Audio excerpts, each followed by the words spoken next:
গোপালগঞ্জে জাতীয় নাগরিক পার্টি এনসিপির জুলাই পদযাত্রা ঘিরে বুধবার দফায় দফায় হামলা, ভাঙচুর, অগ্নিসংযোগ ও ককটেল বিস্ফোরণের ঘটনায় অন্তত ৪ জনের প্রাণহানি ঘটেছে।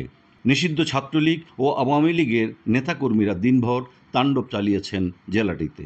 বৃহস্পতিবার ভারতের পররাষ্ট্র মন্ত্রণালয়ের নিয়মিত সাপ্তাহিক সংবাদ সম্মেলনে উঠে এসেছে গোপালগঞ্জের সহিংসতার এ ঘটনা।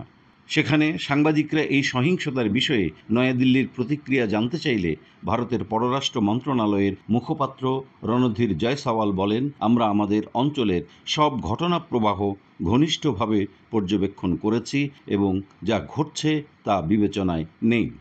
সংবাদ সম্মেলনে বাংলাদেশের আগামী জাতীয় নির্বাচনের বিষয়েও ভারতের প্রতিক্রিয়া জানতে চান এক সাংবাদিক।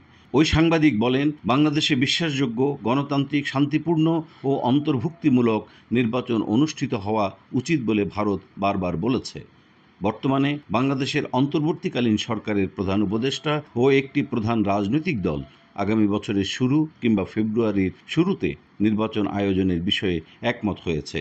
আপনি কি এটাকে বাংলাদেশের গণতন্ত্রের জন্য ইতিবাচক মনে করেন? জবাবে রণধীর জয়সওয়াল বলেন, বাংলাদেশের নির্বাচন নিয়ে আমাদের দৃষ্টিভঙ্গি পরিষ্কার।